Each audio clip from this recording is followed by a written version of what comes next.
question from Gavin here, and essentially it's kind of a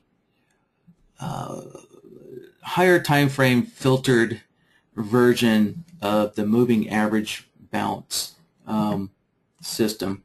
So let me kind of find an example here. So like right here, right? So you're trying to kind of figure out, when you're in a trend, and then you wait for price to pull back to your favorite moving average, and that's your entry point to help mitigate, your risk, and then take the trade, hopefully in the direction of the trade again. And but Gavin has some various filters that he uses on another time frame. So I'm using a 13-minute here, and I think Gavin didn't specify, but I think he's using something like a tick chart, so that's what I'm using here. So what I'm going to do, this is kind of walk you through using a couple of different filters on the 13-minute chart, which would be the higher time frame, because I believe Gavin was using, was kind of deciding on two different ways to kind of determine what the higher time frame trend is. One is just looking at, just comparing two different moving averages, and the other way is, let's see, he's actually using the D9 particle indicator up on Big Mike's, which uses a wavelet transform formula, which is used in electronics to it's like advanced FM tuners to lock onto a signal. So it's a mathematical formula. So it's perfect for an indicator. So that's kind of what the D9 particle thing is, and a quick synopsis. If you're into that stuff, there's a good posting up there that I think explains what it is.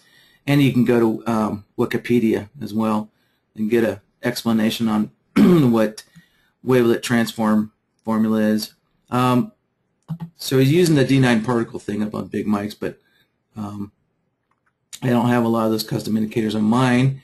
So he gave me this Woody CCI, which comes with NinjaTrader, which he said is pretty close. It's just the CCI is a little more choppy than the D9 particle. So we're going to use the CCI as a trend filter as well, and we're just going to use it in its most basic form. Whether the CCI is above 0 or below 0. So with that, what I'm going to do is I'll work on my lower time frame chart, and I'm going to just start off by pulling in the moving average bounce system, and then just adding to it. Right, so that's kind of like the majority of the work that's done for us by doing that. So let me put in Bloodhound on here, and let's see.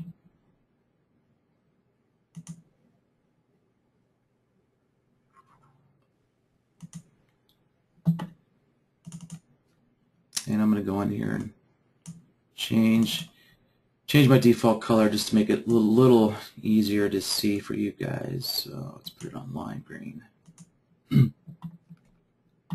Okay. There.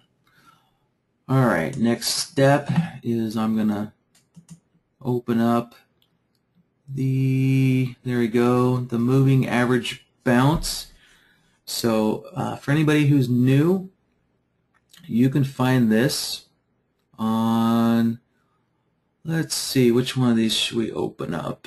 Let's open up the documentation.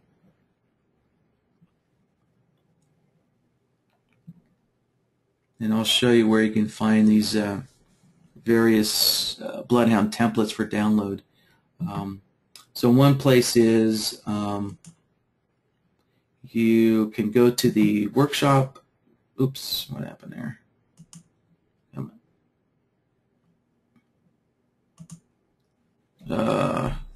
My Internet Explorer is running a little slow on this system for some reason. So, alright, so one place is you can look through the tutorial videos, because I did a couple of videos on that moving average bounce system, and you'll find the download files, next to the video. Or something that might be a little quicker is go to the download section, and we want to go into the Bloodhound templates.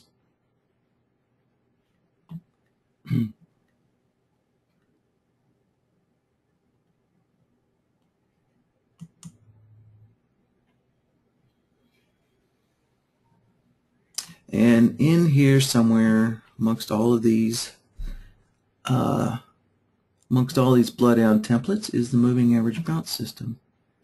And so anyways, I'll let you guys find that. So just get rid of that and continue on.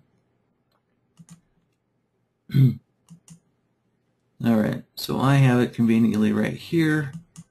I'll load it up and close the template, and let me put it on the select the logic template here, and I need to hit F5 to refresh the chart, and there we go. Alright, perfect. See, there you can see the price coming back to the moving average and giving us a nice signal here, a nice short and a nice short. All right. So we're going to take these and filter them based on the higher time frame chart here.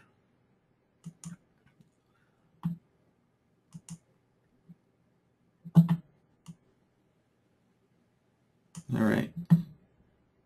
So I'm going to get myself a work area set up to work in. And let's see, so I need a 13-minute chart. Put that on there.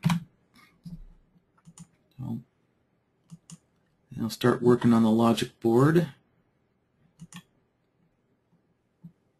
And so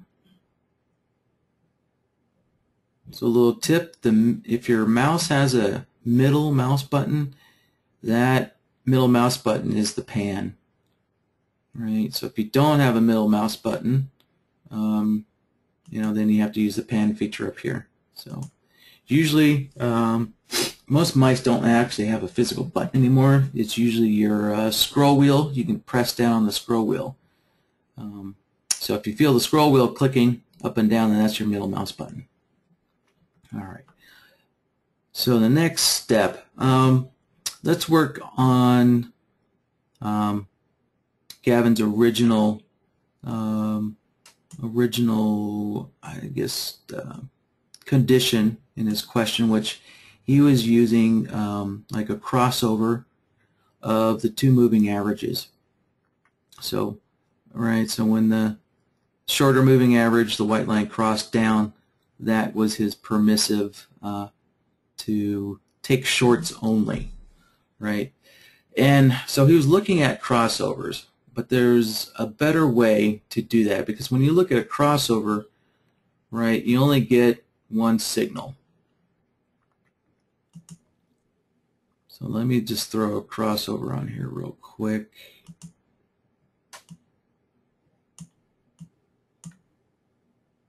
And I'll connect this in here.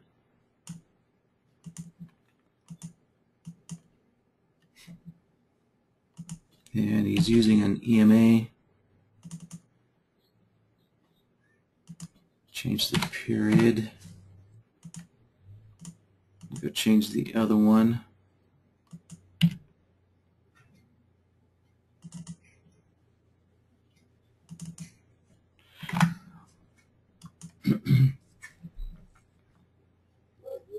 All right, that should be good to go.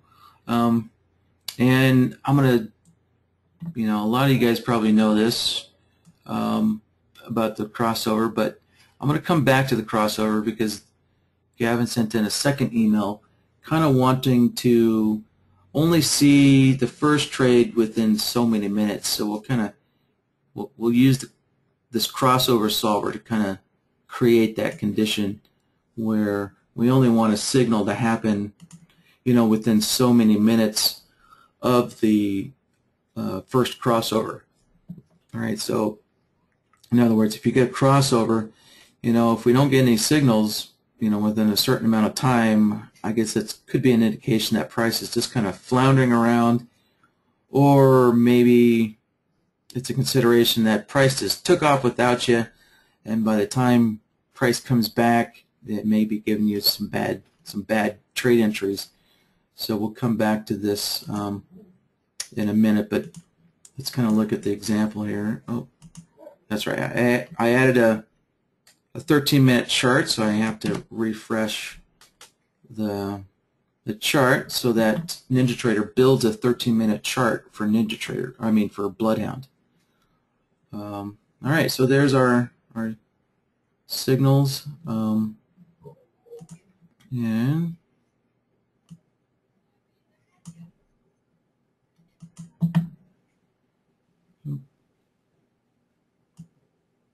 let me line my charts up here.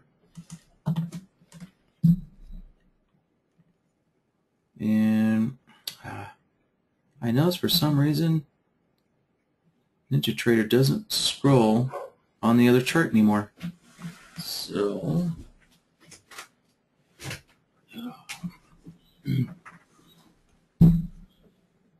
all right, so yeah, so there and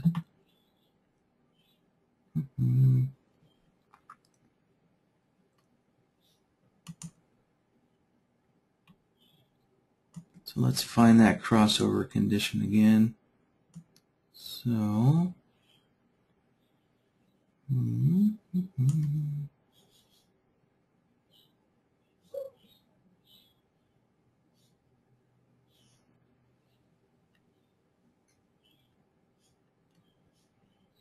so I'm noticing it shows a cross up and then the cross down. So let me make sure I put the right periods in this solver here. And let me give this a correct name here. EMA 1020 crossover. Alright, so I got the EMA 10 and the EMA 20. Yeah, that all looks correct. Hey, Jeremy, are you there?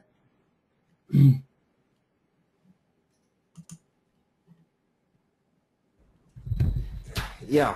Hey, Jeremy, I remember, just want to confirm this with you. So you still have that code in there where with moving averages that Bloodhound is trying to kind of like interpolate between bars when you're dealing with other time frames, when you're dealing with other charts.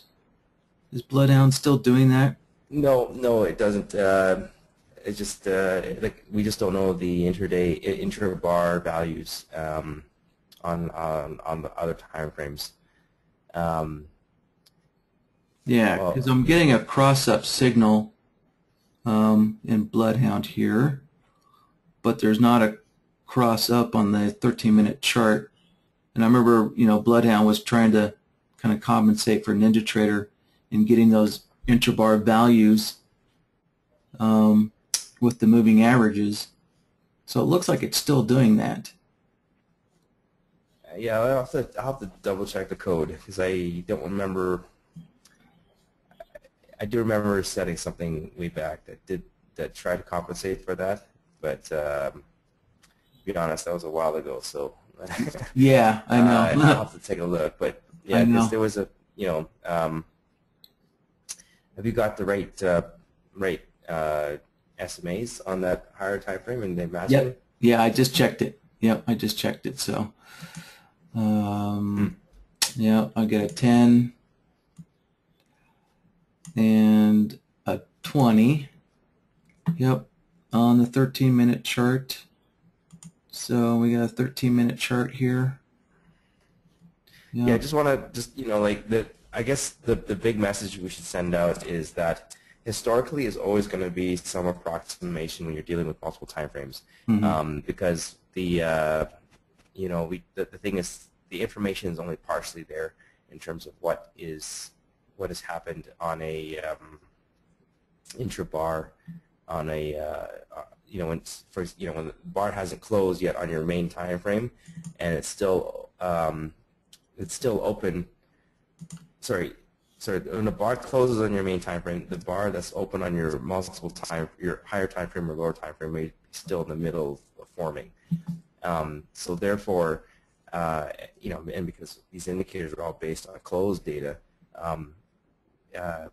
what you actually are going to get is not representative necessarily of what you would get in a real-time situation, because in a real-time situation, your bar would have closed on your main time frame, and then you would get some intermediary value of what your higher time frame would have been while the bar is open. But that value is quote unquote printed like on your main time frame. So, but when we look at historical data, the only data we're allowed to see is just closed bars when they're closed. So what I'm getting at is, yeah, Jeremy, the historical data may not be completely accurate going forward. With real-time data or market replay will always be accurate. Yeah, so let me kind of use the chart to explain what Jeremy's saying. So as you can see, I'm working on a 150 tick chart, right, versus a minute chart. So the data doesn't synchronize, right? So none of these tick bars are going to close on at the same time that this 13-minute bars are going to close. And so what I was asking Jeremy, so Jeremy had tried to compensate for that, and this is something that I've mentioned this in the past, that NinjaTrader 8 is. It sounds like NinjaTrader version 8 is going to fix this, or not fix, but they're gonna. I think they're gonna try and roll out a solution of bars that don't synchronize, and trying to get the most current data from your higher time frame chart onto your lower time frame chart. So you can see that, right, when you on this chart here on the 150 tick chart, right, we got this spike up, and you can see that. You can see this long wick on the 13-minute chart. So if we were to look at these moving averages in real time, so if calculate on bar close was set to false, these moving averages would have crossed each other in the long direction when price had made this long wick when it was way up here. And so that's what Bloodhound is seeing. So it looks like the code that Jeremy had written to try and get this intra-bar data, because the 13-minute bar, this 13-minute bar didn't close right when price is way up here. It closed when price came way down here. So Jeremy wrote this code to try and kind of compensate for this for the higher time frame charts, and that's what I'm pretty sure that's what it's doing right now still. So that's why we have this cross up showing here, and then on the 13-minute chart, it finally 13-minute chart closed it right about here. So it probably closed on this long down bar is when the 13-minute chart closed. But when this tick chart closed, right, you can see if you look on my crosshairs on the 13-minute chart, price is way up there, and those two moving averages would have crossed up at that time.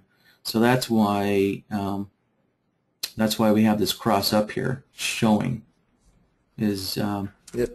Yeah, sorry to interrupt, Zach. Yeah. So yeah, you are right. I did actually make some special cases to compensate for that, but it's unfortunately because of the nature of it, it's only going to compensate properly for the EMAs, the SMAs, and I think a handful of other indicators.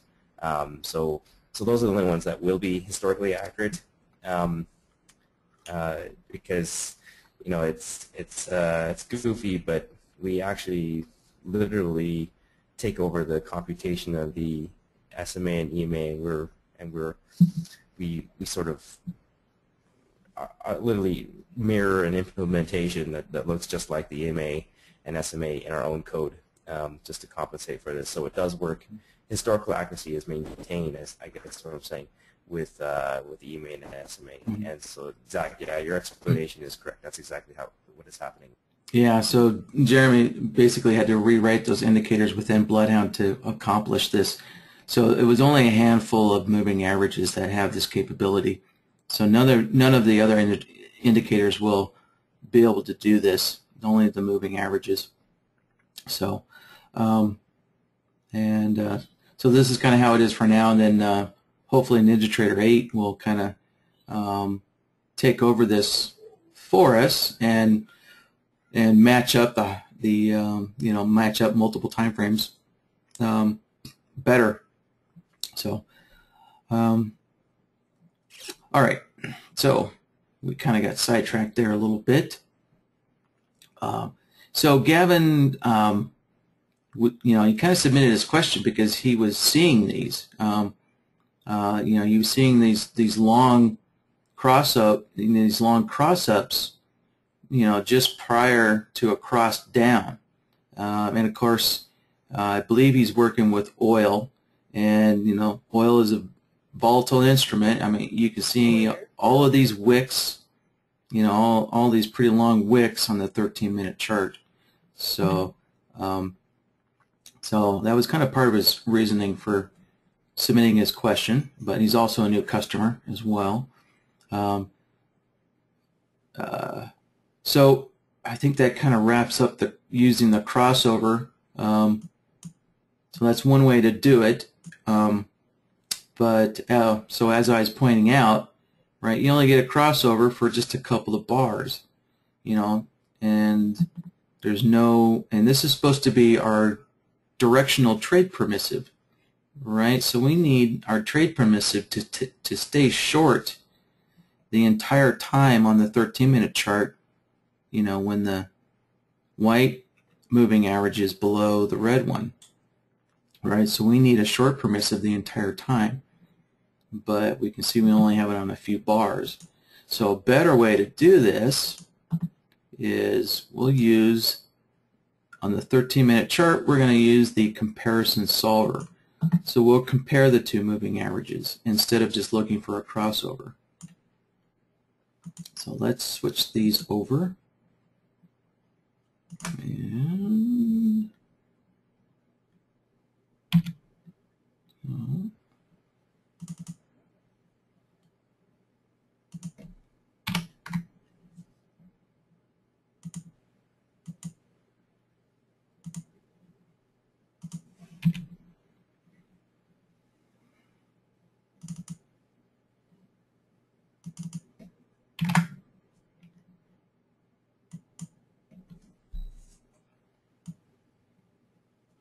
all right, we can just use the standard settings on the output. The output settings are correct.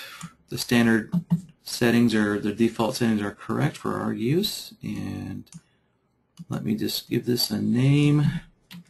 All right, so this is EMA 1020 comparison. All right, now let's take a look. So, all right. Now we can see, so now we're short, we have a short permissive from the 13-minute chart the entire time. All right. Let's take a look on this. Okay, so we run out of data, so let's go backwards here. Looks like, wow, price of oil has really been coming down lately. let's hope the price of gas comes down too.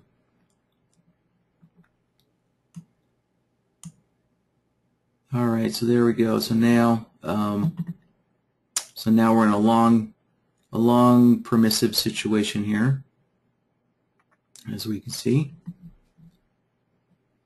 All right, and then we go back into a short. So from long into short. So, all right, so that is, so it's pretty much that simple. So now that we have our higher time frame filter, we can just plug it right in to this AND node. So let's take a look at these moving average bounces first, and let's see. So we have a long. All right, yeah. So here's a good example. So we have a long bounce, and if you look over here on the 13-minute chart, the 13-minute chart is still the white moving average, right, is below the red one, so we're still in a short permissive situation. So the 13-minute chart hasn't caught up to our tick chart yet, which actually gave us a really good long, signal here. But the 13-minute chart hasn't caught up yet, so we should be filtered. So unfortunately, all these long signals are going to get filtered out, but that's what the system rules are. So when I plug this in, those 3 long signals now got filtered out. So let's disconnect that again. Yeah, let me mark them. So I'll mark that there. Mark that one. And we'll mark this one.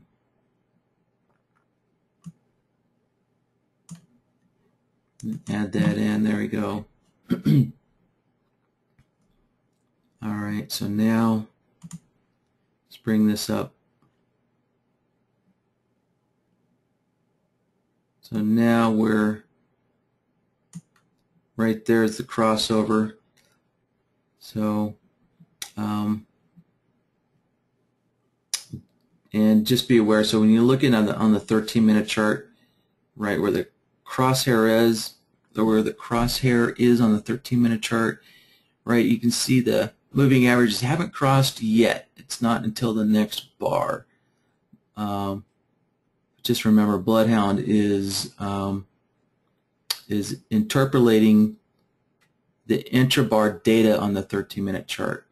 So NinjaTrader is saying that if the 13-minute chart had calculate on bar close set to false, then the 2 moving averages would have crossed up by this bar on the 150 tick chart. So yeah, so there's our short, and oh no, I'm sorry guys, I'm wrong there. We're gonna have a short, and the moving averages are still in a short trade setup. So when we get over here, yeah, now they've crossed long. Now we're in a long setup position only.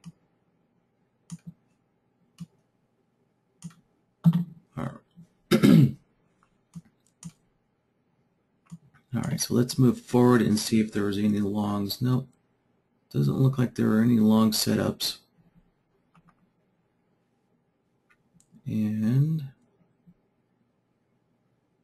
now let's move forward and see if there are any short setups. There we go. There's a nice short setup right there. Well,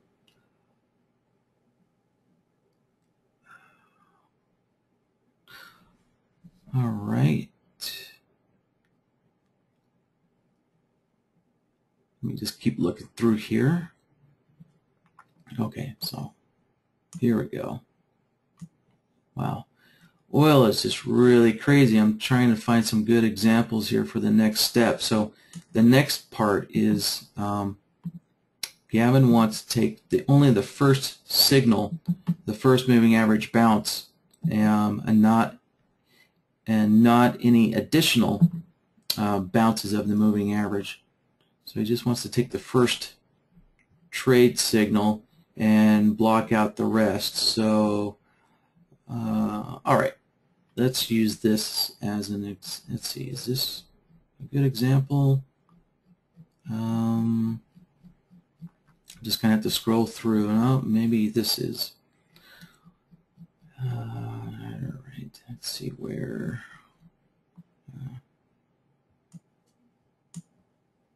The 13-minute chart is in such a long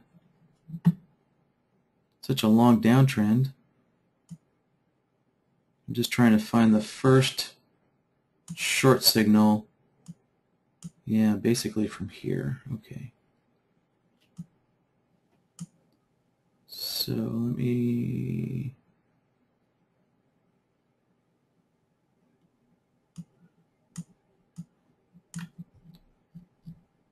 All right, so I think this is the first short signal after the 13-minute chart crosses down. So let's mark this here.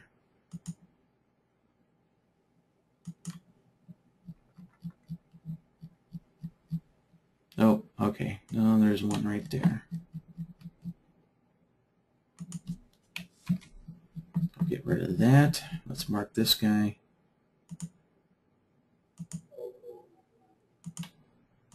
No.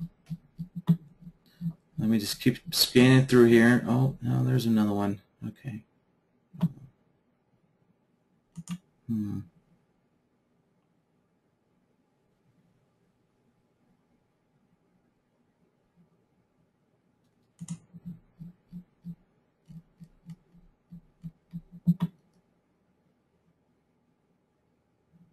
Okay, so I think this is the first one. So we're going to want to block this one.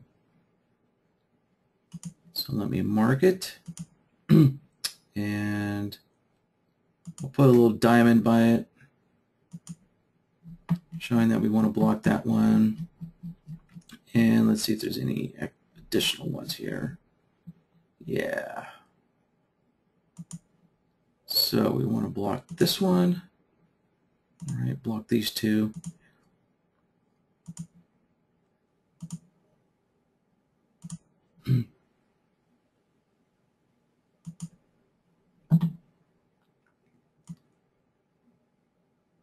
So what I'm doing is I'm kind of preparing myself to show you guys a couple of techniques with the signal blocker. All right.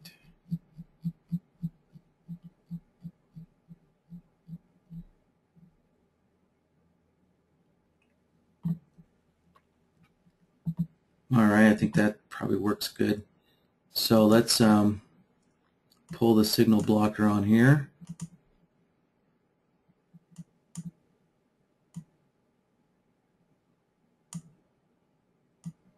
And we'll connect that up.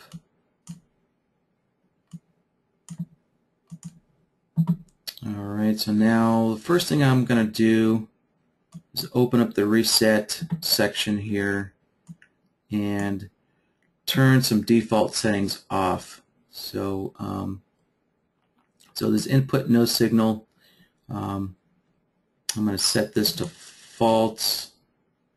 And actually, I'm just going to turn them all off for right now. So the only setting that's going to reset the signal blocker is the 5-bar count. All right, so what that means is that after we get our signal coming into the blocker, it counts 5 bars and then it resets itself and it's no longer going to block any additional signals. So one way that I can kind of show is I'm going to put in just a minor setting here. So on the blocked output, I can use this to kind of monitor when the reset signal is actively blocking additional signals coming in. So there we go. So you can see there's a 0.1 output, right? And let me kind of clean up the look here. I'll just knock this down to, I guess, 5 bars.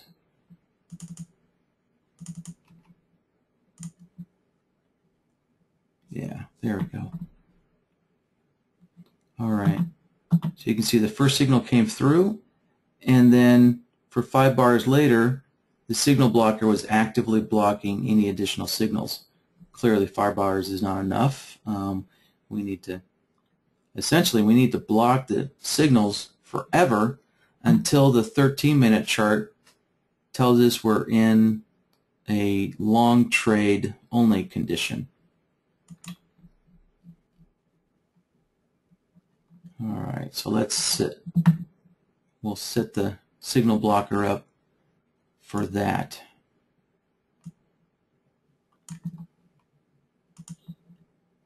So what I'm going to do is I'm just going to set this up to like 500 bars. And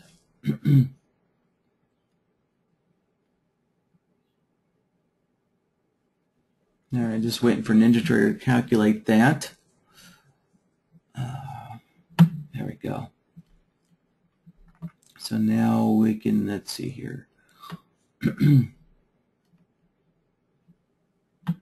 All right, so we can see this signal got through, and now it is actively blocking all the signals coming through, and you can see now it blocked this one.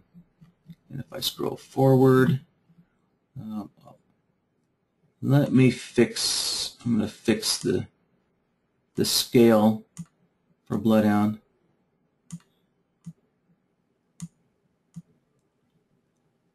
There we go. So now we have 1 and -1. Okay. So let's scroll forward on the chart, and there's the other signals are being blocked.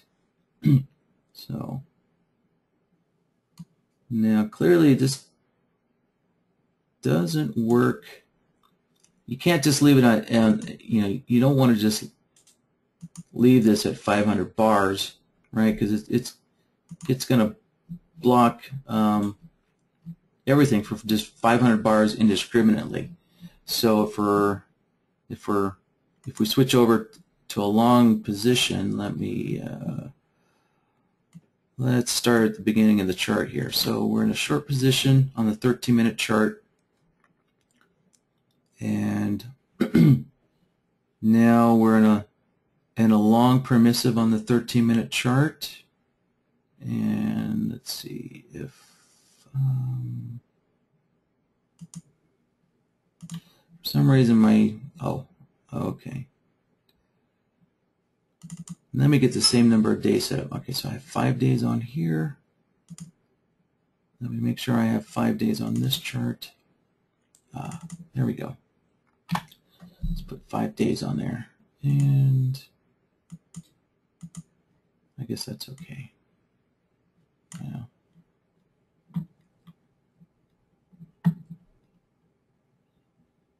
All right, I'm going to take a minute and look at some of these comments here.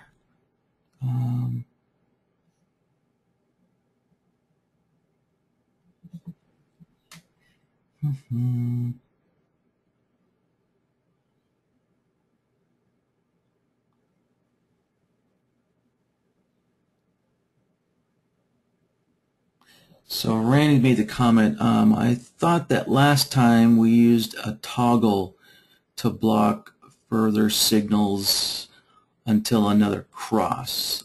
Randy, the toggle I guess could be used, but that seemed like a roundabout, out of the way use for the toggle node. The toggle node is really to kind of hold on to the toggle nodes. Yeah, better use. It's a better use for holding on to a signal, so you can toggle the output like on. So if a crossover occurred, you could send the crossover signal into the toggle node and essentially toggle on and then hold on to that signal and then toggle it back off using different conditions, right? So let me bring up the Bloodhound interface, and well, let me get back to that, Randy, after explaining this first. So I'll get back to your toggle question after I get through this. So what I'm trying to do here is start from the beginning of the chart. And what I was explaining is that the 500 bar, the 500 bar reset after, is pretty indiscriminate, and it's probably going to block some good long signals here. So we're on the 13-minute chart, we're in a long only situation. And let's see, were there any? So I'm going to have to find some long. Come on. Oh. NinjaTrader's thinking about something.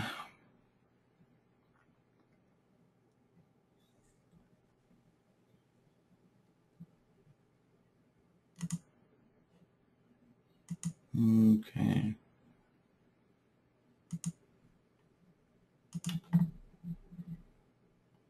So let's see. Unfortunately, okay, there's no long signals here. Let's see. Are there any short signals? No. These last couple of days are just not too good for signals, are they? Okay. Oh, there's a long signal. All right. So let me mark this long signal.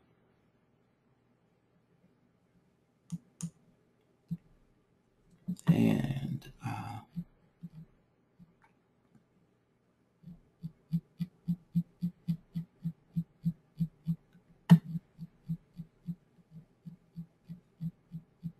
I'm just scrolling back here, and I'm trying to find when the first signal block occurred.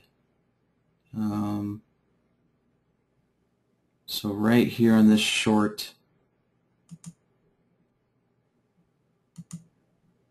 signals were being blocked, and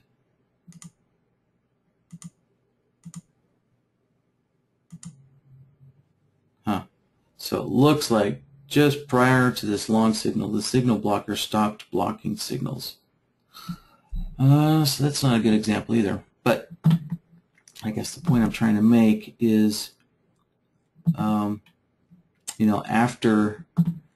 this long signal, you got to count 500 bars before any additional signal would be allowed, right? And that's obviously not what we want. We want to essentially, let me pull up my 13-minute chart. So let me go find that long signal again.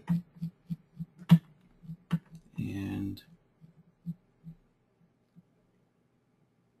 right, so we want to be able to, so as part of Gavin's system, you only want to take the first signal in each direction.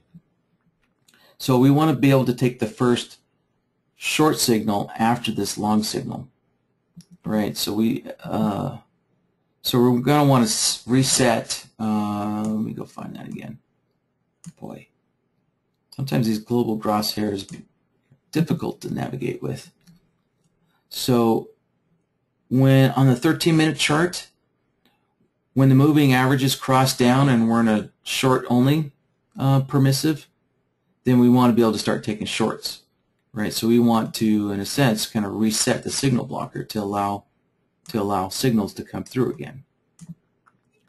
And so the way we can do that is we'll use the reset node. So let me zoom in here.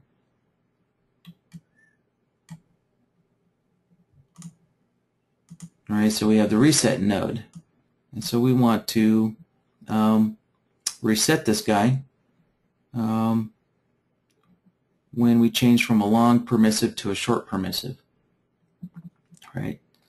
So that would be one use for the crossover signal. We could use this crossover signal to reset. So let me just plug that into the reset. And then I need to go into, and NinjaTrader's thinking again, thinking.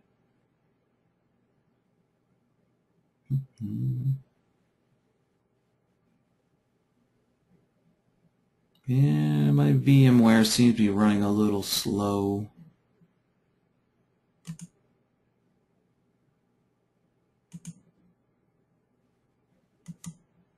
Let me take a look here. Yeah, I've dedicated 2 processes to it. Okay. Well, all right, there we go. So NinjaTrader figured it all out. All right, so with the crossover solver on the 13-minute chart plugged into the reset, what I'm going to use is for the reset node, let me slide that over. For the reset node, on the reset, let's see, I want to use opposite signals to reset the signal blocker. So I'll set that to true. And I'm going to let NinjaTrader think about this for a minute. And yeah.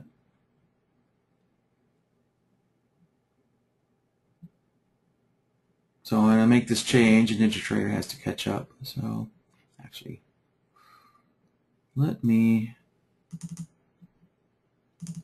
set the number of days back to 3.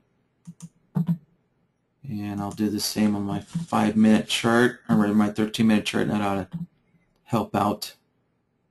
So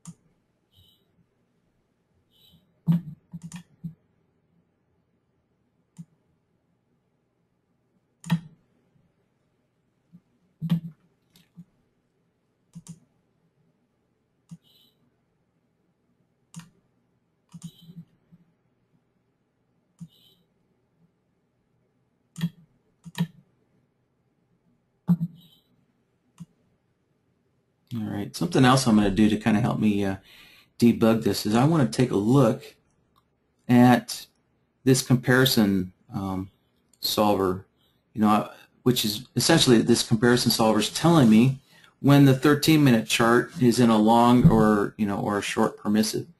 So I want to be able to see that on Bloodhound.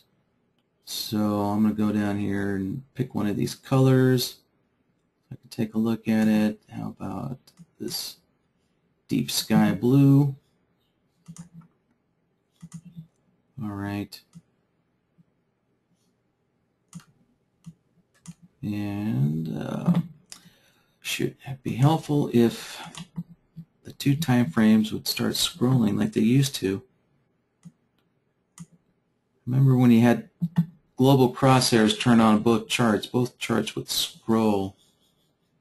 But they're not doing that anymore.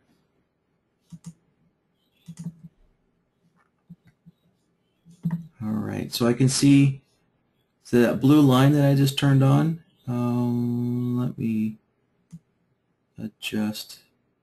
There we go. So the blue line here is telling me, with the blue line being down here at -1, it's telling me that we're in a short only permissive from the 13-minute chart. So it blocked this long signal here because we're in a short only. And we just keep scrolling through, and there we go. So now the blue line is now up in the +1 area, so that's telling me we're in a long only permissive to take long only trades. So let me scroll. There we go. So So now we can see on the 13-minute chart the moving averages have crossed up. So, all right. Perfect. And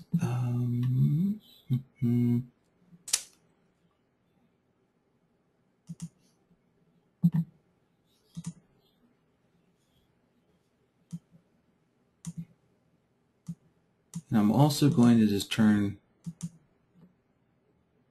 the color on for the crossover. And let's see, let me use a purple. I'll just use a purple color here.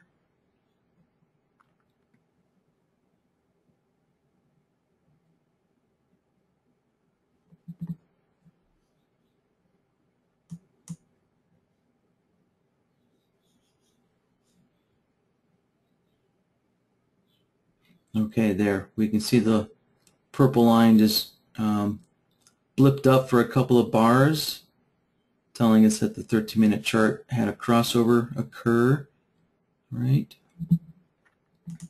No.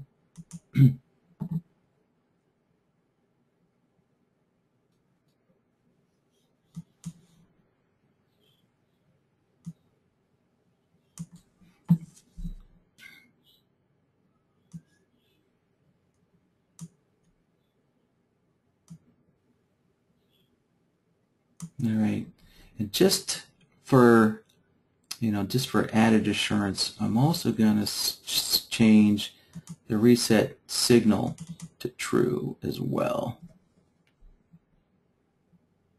So that way, if anything coming into the reset node, whether it be a signal in the direction that's being blocked or a signal in the opposite direction that's being blocked, is going to reset the signal blocker.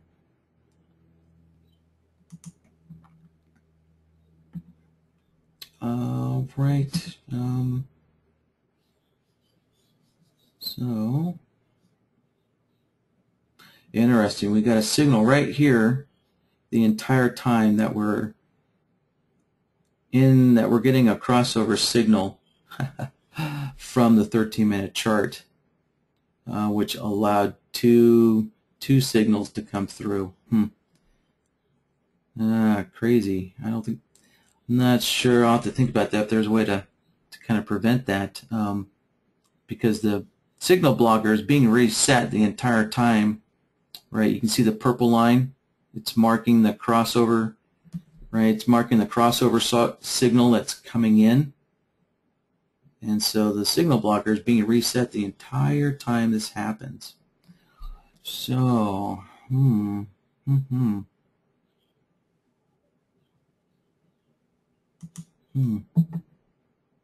crazy. Oh, so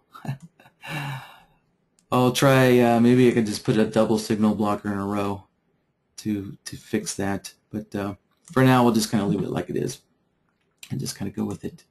All right. So there's our first long signal, and let me pull the 13-minute chart up.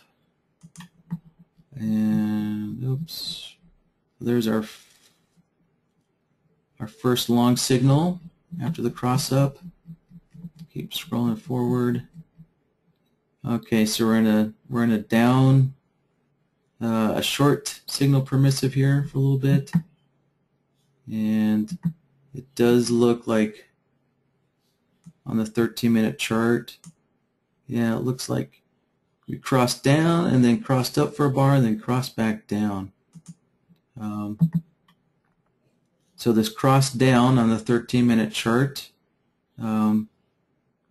reset the signal blocker and then allowed this long signal to come through. And then it looks like it crossed back down again for a short signal.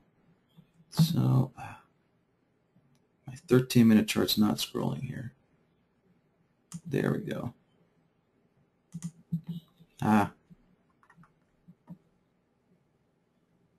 So here's what's happening. So this long signal occurred because of Bloodhound interpolating the intrabar data on the 13-minute chart. So it allowed this long signal temporarily And let's see. Oh, no, sorry, my 13-minute chart's not showing the right spot again.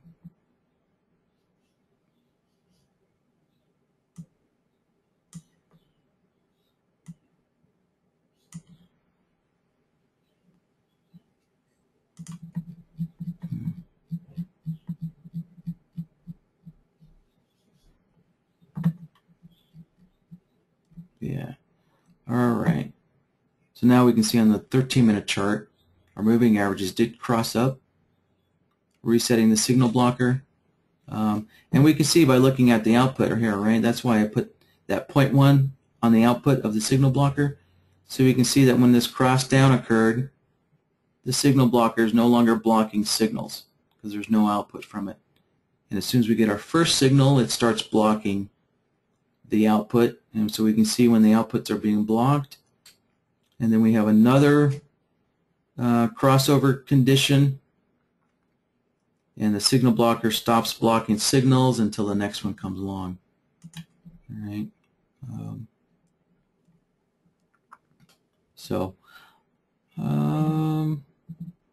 All right, so I think we kind of covered the basis for the signal blocker.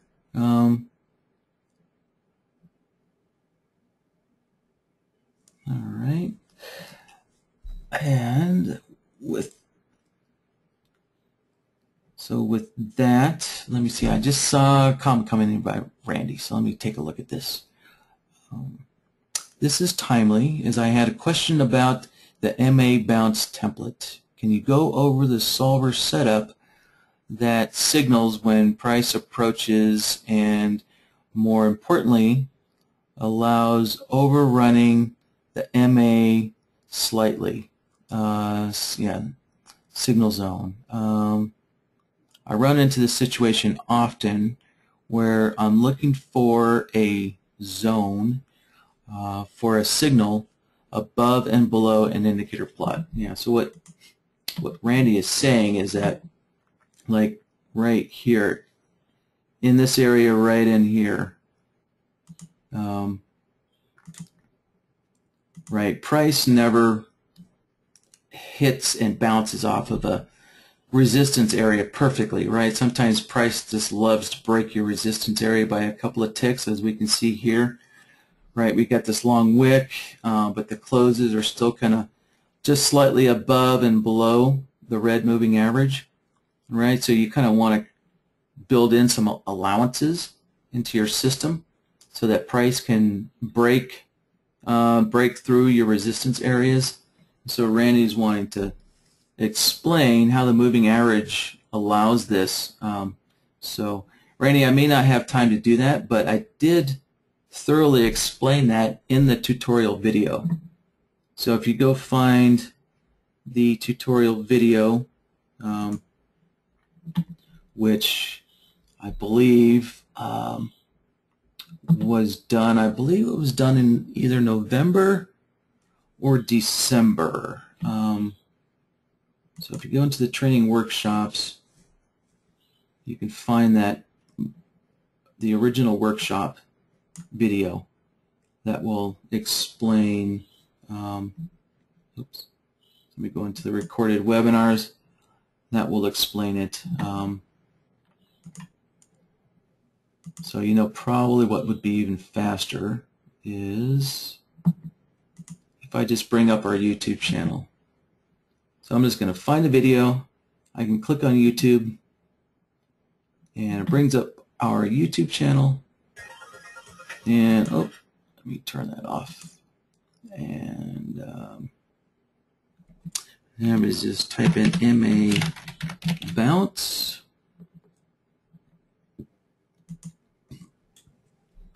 And it's bringing a bunch of other stuff up. Let me just look within our channel. Okay, so there. So if I clicked on our name, it just brings up our channel, and let's see. Here we go. So we can click on the video tab, and you can can probably find the moving average balance a lot quicker this way, just looking on our YouTube channel.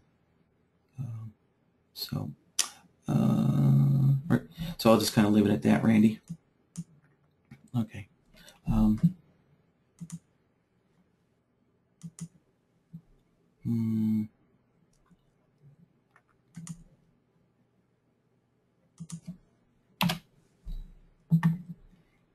All right, so next up, so I used, so I'm showing, how to create a long and short trade permissive on our 13-minute chart using a crossover. Next, we're going to use the CCI instead. And this is going to answer another question from Brian, who also I believe is new to us. He was wanting to kind of know an example of what the absolute value setting is in our solvers. So this will help demonstrate that. So for the CCI, as we can see, the CCI oscillates, up and above and below the zero line. So a good solver to use to figure out when the CCI is above 0 and below 0, or even if you want to know when the CCI is above 100 or below 100, would be the threshold solver. So I'm going to drop a 13-minute threshold solver on here. And give this a name, CCI, and it's actually the Woody's CCI. So let me go get the Woody's CCI. Switch that over, and I believe, let's see, to match Gavin's settings, I believe I had to change this to 36.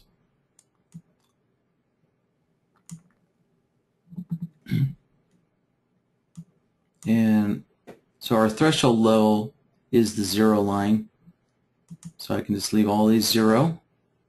And for a long output, when the CCI is greater than 0, that's when I want a long output. And I want a short output when the CCI is at 0 or less.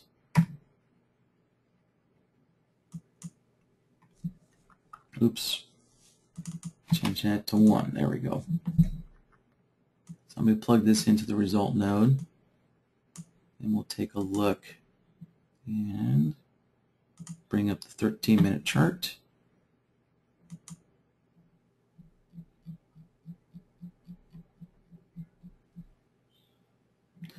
And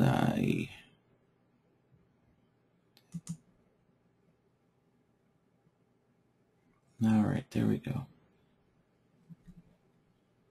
So now if we look at my crosshairs, we can see, right, the CCI is above 0 for a long, and when it dips down below 0 there for that 1 bar, we're getting shorts, and that pops back up for longs, and then dips back down again for shorts, and so on and so on, and then down for shorts again.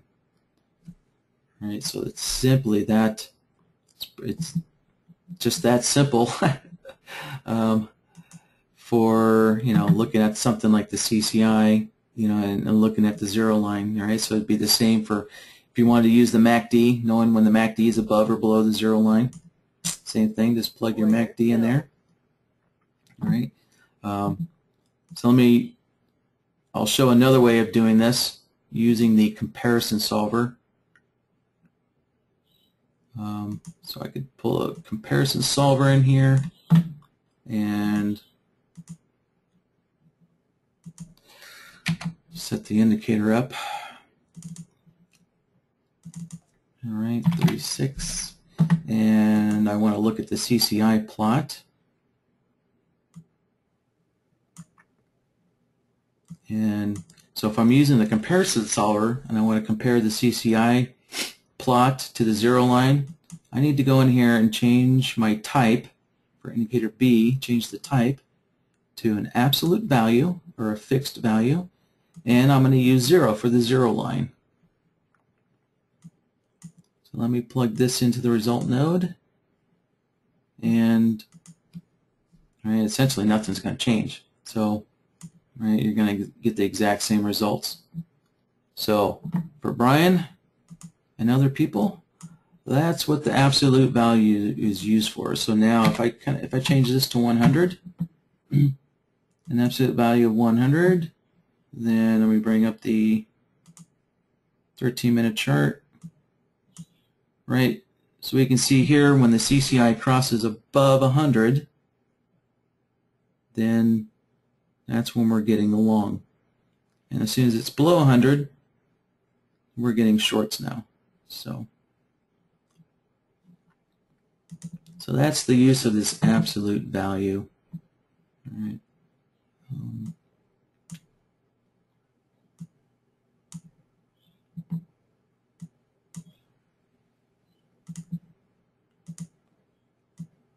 Let me name this.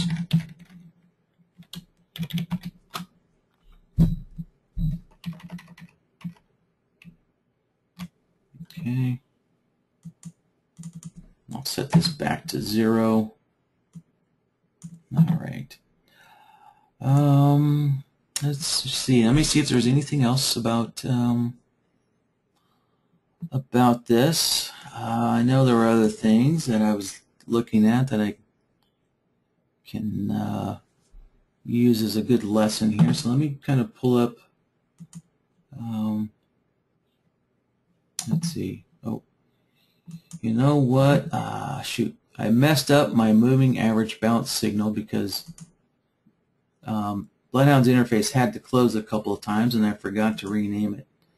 So I need to go in here and name this so I'm not working with that template file. So let me put in today's workshop date. So, all right, 4:05. And save that. All right. So I'm going to have to go back into my MA bounce template file and delete all these extras in here. I'll do that later. For now,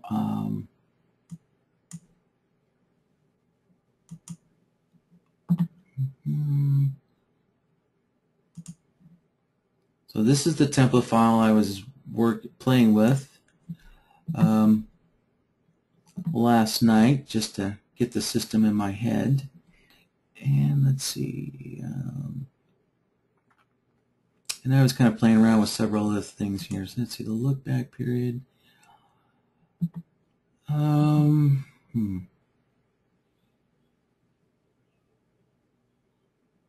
Yeah, well, okay, I'll get back to this look back period, what I was doing with it.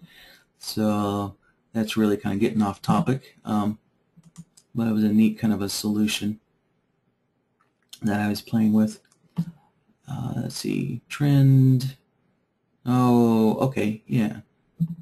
So here's our crossover solver and our CCI threshold solver, and what I was doing is playing around to only get a trade permissive when they were both in agreement. So, all right. So let's work on that next.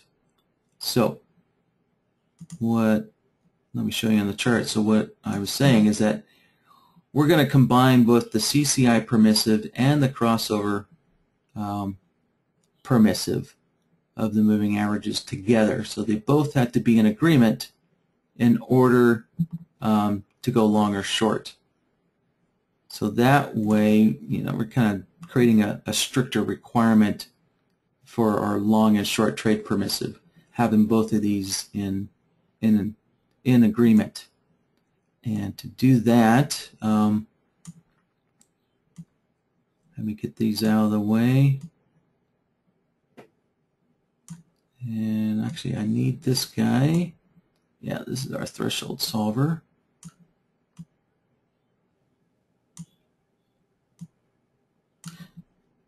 So I'm going to join them together with an AND node.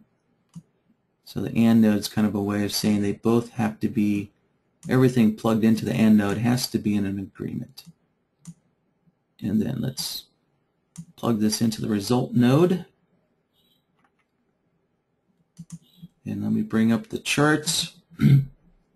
So now we can see on the lower time frame chart here we have these voids with no signal, and that just means that the comparison solver and the CCI are not in agreement. So we can see that on the 13-minute chart, you can see down here in the 13-minute chart, the CCI pops up for a bar and then pops back down, and that there we go. Trying to get my charts lined up. So this void area is that one bar where the CCI pops up above 0. And so essentially that means we can't take any trades in this void area. And then when the CCI drops below 0, let's see, drops below, what's happening? Oh, okay, so what's happening is, oh yeah, this is that, we got another situation on the 13-minute chart where we have this long wick up. And so the moving averages, we're in a crossover situation. And that's why we have this long, that's why we have this long condition. As we can see here on the 13-minute chart, this long, pretty long bar. And so when price was way up here, the moving averages were crossed up. And you can see the moving averages are right on top of each other. So let's see. Let me find that again. Yeah. So we had a short period of time where the CCI popped up and then moving averages popped up as well. And then finally the CCI drops down and the moving averages cross down. So the good thing though is even though our 13-minute says we can take longs, the conditions in the moving average bounce wouldn't allow for a long signal here because price is below our red moving average. So I built in a filter here, here. This one solver is comparing the white moving average, right, the white line. It's comparing the white line to the EMA 55, which is the red line, the red moving average. And it's making sure that the white moving average is on the correct side of the red one in order to take a trade. So we can't take any long trades here because the white moving average is below the red one. So we're in, basically we're kind of on this chart, we're in a short condition, so we don't want to take any long trades. So this solver kind of prevents taking a trade on the wrong side, regardless of what the 13-minute chart says. And this guy comes with that moving average bounce signal. All right.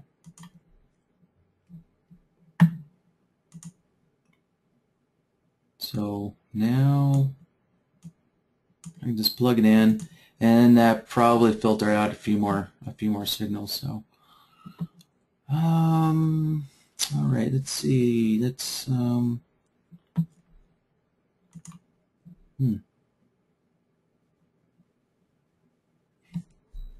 right, let's see if we can try and clear this up, these three signals right here. So I can see that by looking at the blue and the purple line, I can see that The signal blocker is being reset this entire time here. Right? So we can see we're coming up with a lot of issues because we're using two different time frames that are not synchronized at all, right? A tick chart and a 13-minute chart. Clearly these bars are not synchronized, so it's creating a lot of issues here, which is, I guess, is good. So that's the purpose of these workshops, to help kind of work through these issues. So I'm going to try a little experiment here where I'm going to try and prevent the signal. So this, the blue signal, or the blue line coming in, the signal coming in from our crossover solver here that's resetting our signal blocker. I'm going to try and limit this guy to only 1 bar, right? Because we can see that crossover signal is resetting for quite a number of bars here. Looks like 20 bars or so. So let's drop another signal blocker in there.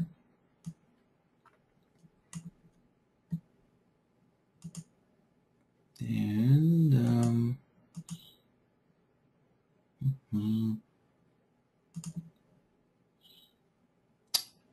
I'll need to disconnect this.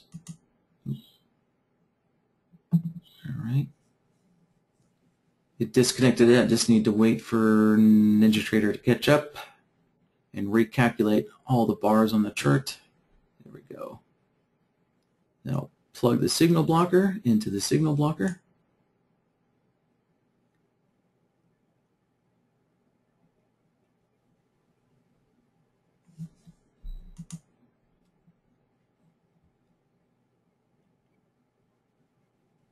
And we'll wait for Ninja to catch up.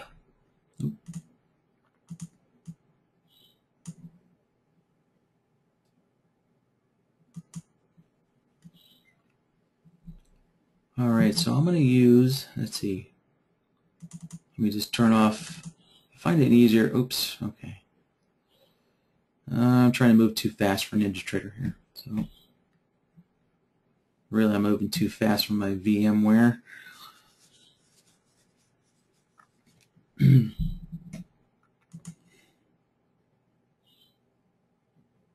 All right, well, while I'm waiting on this, let me read through some comments here.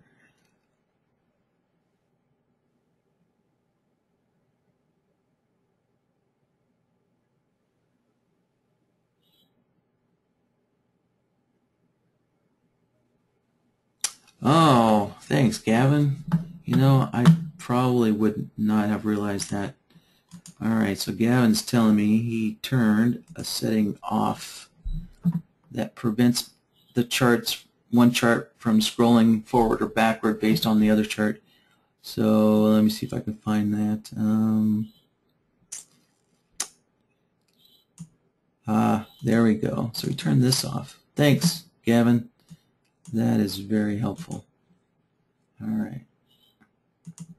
Make sure it's on here. So it is on this one. Okay, good deal.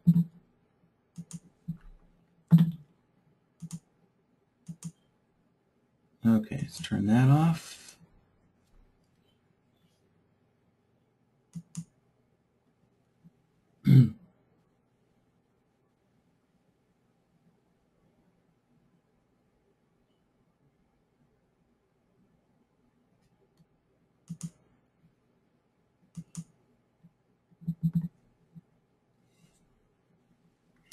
All right, I'll read through a few more while I'm waiting on this. Let's see.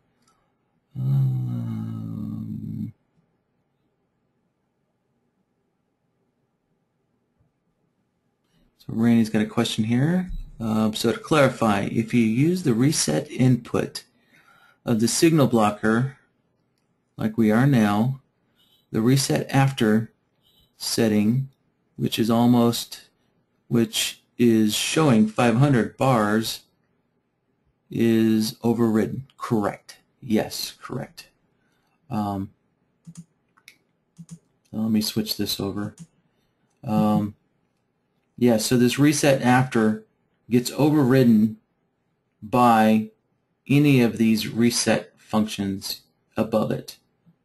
Correct. So, so in a sense, if you want, if you want your function node, there's several function nodes that have this reset on. So if you want your function node, to stop doing its function, so essentially we're using these resets so that the signal blocker stops doing its function, so it stops blocking signals. So you reset it and it stops blocking signals and allows the next one to come through. And so, so if you have a situation where, we want the signal blocker to keep working, until some other condition is met, like the moving averages crossing each other, then you need a way of doing that. So you could just, set the reset after to a ridiculously high number. Right, so the signal blocker will just count up to 50 bars before it stops blocking, or if one of these conditions above occur first. So it's basically, it's whichever condition occurs first will turn the signal blocker off.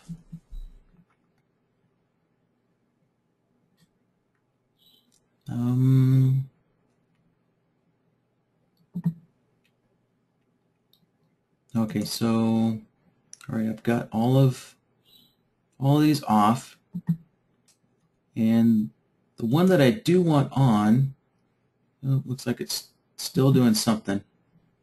The one that I do want on is the input opposite signal. All right, so so in this crossover solver, let's take a look on the chart here. And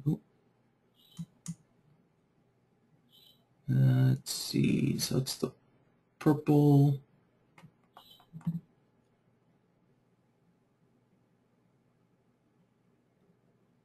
All right, yeah, so it's the purple line.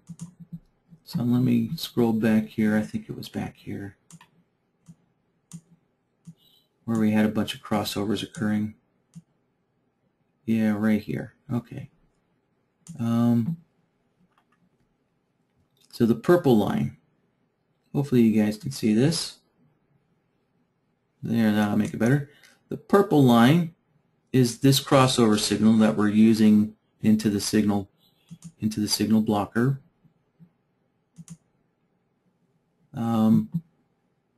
Right, so we get we're getting a long signal coming in, which is resetting. Right, it resets our signal blocker, and then it sends in a short signal. It sends in a short signal, which is, the short signal being the opposite of the long signal that came in. So if I look at the signal blocker, open this back up, since we only have signals coming into the input, let's scroll in here. Since we only have signals coming into the input, we'll have to use the input setting here. And so when we get an opposite signal coming in, then we want to reset the signal blocker.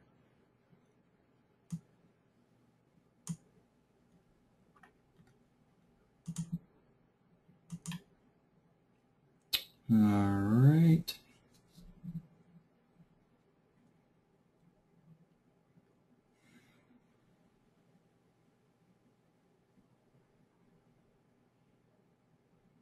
So let me plug this into the result node and make sure this is functioning correctly. Yep, perfect. So we only get one signal on the crossover, right? So the purple line is showing the crossover solver signals, right? So it's happening for this many bars, and then it goes short. So just to make that obviously clear, let me plug this guy in. All right, so that's a look at the solver. And now we kind of cleaned up that solver to only give us one signal. All right, so we got a long signal here, and then the crossover gives us a short signal, which is an opposite signal of the long. And so that's why I'm using the opposite signal to reset that function node. All right, so now let's take a look at the whole system. And all right, so it got rid of one of these. It got rid of one of these short signals there. So let's put this back to the way it was. Okay.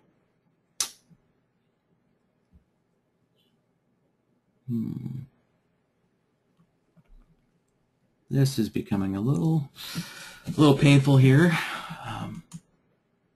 Waiting for NinjaTrader. All right, so let's plug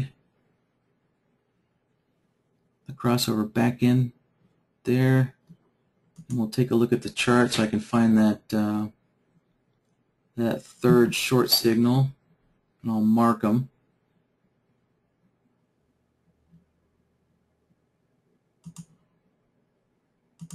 Yeah.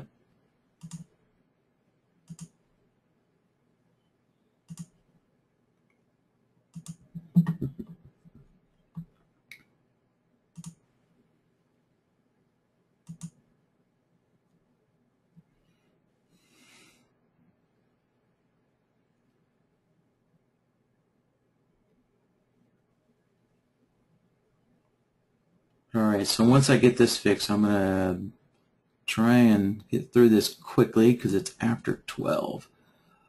So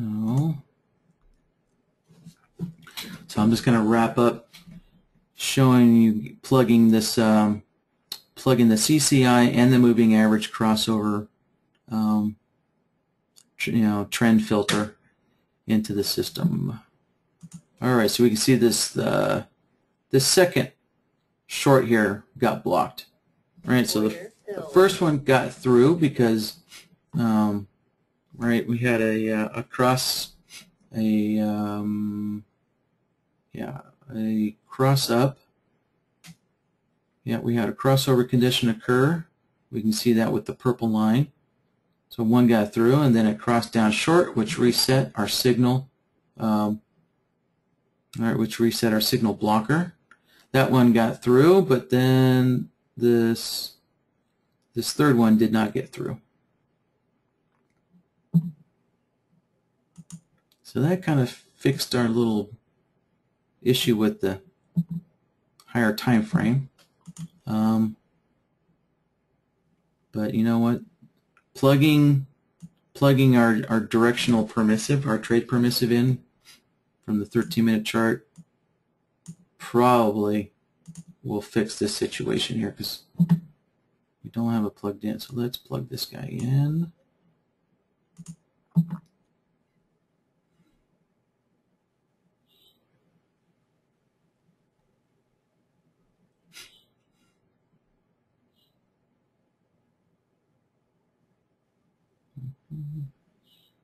And yep, there we go. So it did, yeah, so that prevented this short here, this first short.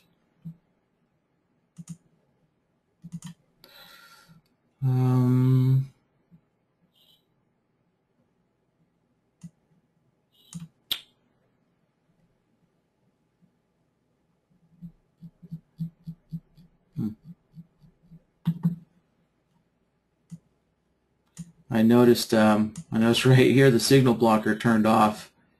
Maybe looks like 500 bars wasn't enough. You know, that's the issue with using a tick chart, is if you have a really high volume day, you know, you never really know how many bars is enough. So let me kind of scroll back here. and find that. Okay, so so here's our first, our first signal that got blocked. And as I'm looking at a 13-minute chart, look at that dive down in price. So that probably triggered a ton of volume, which means we had a lot of ticks coming through, and so that generated. Excuse me for a minute, I got a cough.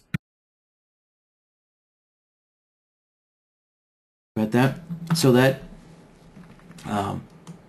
generated a lot of tick bars, and in this situation, 500 bars was not enough. So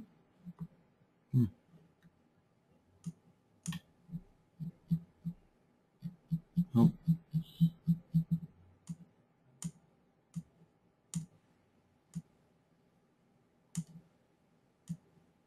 Where's that short? There's that short again. All right. So apparently 500 bars is not enough. I guess I'll have to go 600. So that ought to do it.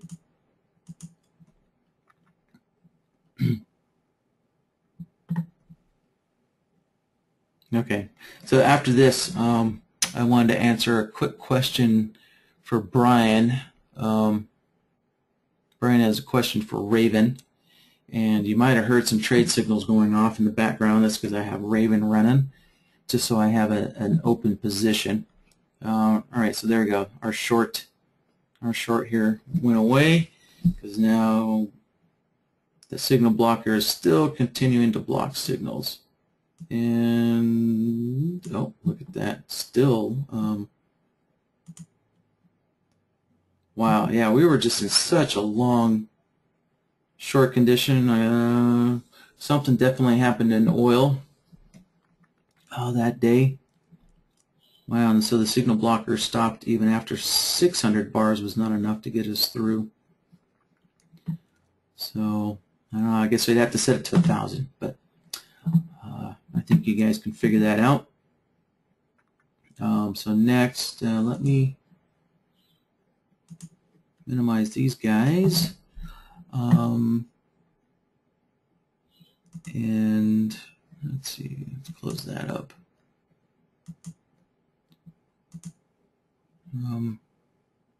So on this original system here, yeah, maybe I'll talk about this next week. This would be good next week. So I'm using this look back to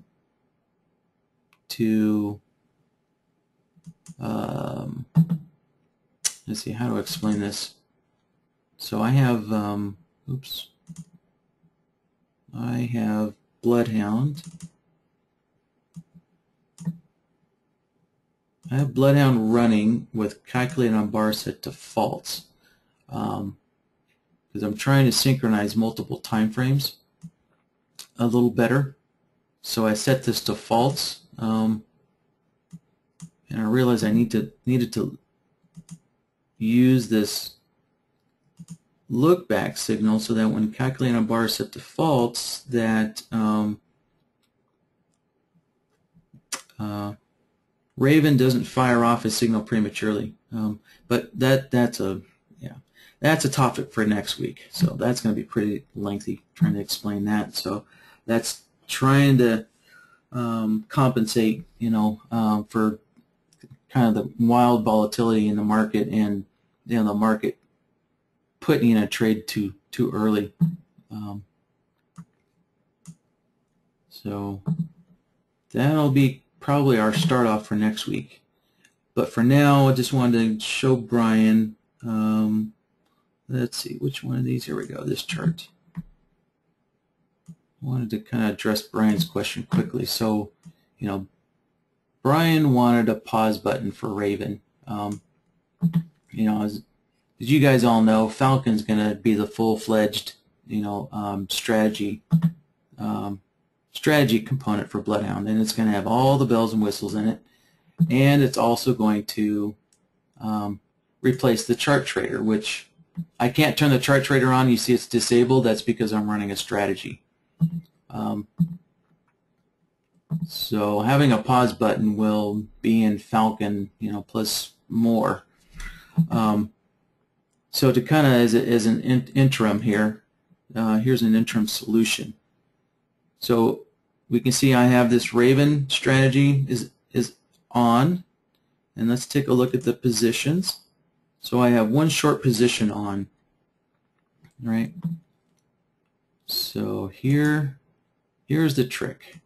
So if we go into Raven, and Jeremy explained this in far more detail in one of the workshops in the workshop he did in January.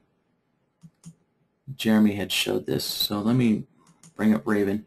So we can see on Raven, right, I have my Bloodhound template loaded, but I also have my logic, my entry logic and my exit logic set to none. So what that allows is you to control your entry logic based on this pull down menu. So what I've done is I have this bar. I'm just using the bar direction just to fire off some signals. So signals are fired off when you get two bars in the same direction.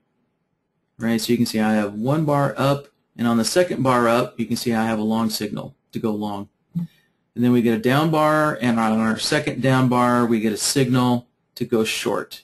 And we're going short and going short. And then we get two up bars, which will fire off, right, a long signal here. And so we can see here on the next bar, Raven went long. Right.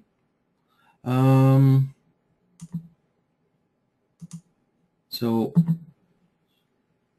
what I've done is I've created two logic templates, and let's open that up. Take a look at those.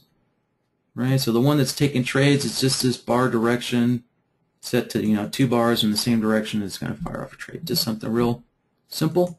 And then I created another logic template called paused, and there's nothing plugged in here. Just blank. So there's never going to be a signal. So if I set this to pause, Raven's not going to fire off any more signals. But as you can see, I'm in a trade, so I'm going to have to manually flatten my position if I want to exit it. Right. So it pauses Raven from taking a trade, but it doesn't close your trade out. You're still going to have to manually flatten your trade and exit. So I flattened it, and for some reason, well, it's probably by design. I guess if your NinjaTrader's thinking is that if you're modifying your automated trading strategy, if you're overriding it by, basically when I went flat, I overrode my trading system. What happens is NinjaTrader turns off your strategy. So we can see the strategy is turned off. So I'm going to have to go back and turn it back on. And now, hopefully this bar will close up, which would confirm, a long signal. But since I have it set to pause, it's not going to take any more trades. So that's kind of a way to, create your own pause button within Raven. So you just have to remember to, keep your position tab ready, and you'll have to flatten your position manually when you're ready to. So let's see. So that was it. Yeah, it's now 1/4 after. So I'm going to wrap it up there, and let me just kind of take a quick look at these questions and comments in here and try and get through these. So great. So Randy picked up a few things. I'm sure this is probably a lot of people picked up. A lot of people didn't see Jeremy's original workshop that kind of explained this. So let's see. So Ted. Hey Ted, welcome. I don't recognize your name, so I guess you're new here. So Ted says, is there a way to hold the output signal from the inflection solver to a constant state and only change it if the inflection output changes? Yes, Randy, that would be Randy, that would just be the slope solver. So let's see. Let me pull up. I'll muck around with this template here. So Randy, that would just be the slope solver. So the default settings for the slope solver is, if your indicator or price or whatever is pointed up, then it's going to give you a long output, and if it's pointed down, so if the slope of our SMA 14 is pointed down, or you could put the closing price. All right, so if I put the closing price in here, if the closing price keeps closing down, right, then you're going to get a short out of this solver. Right, so the inflection solver, as you know, it's just marking the reversal points, but the slope solver holds on to those reversal points. So yeah, so this uses the slope solver. Ted?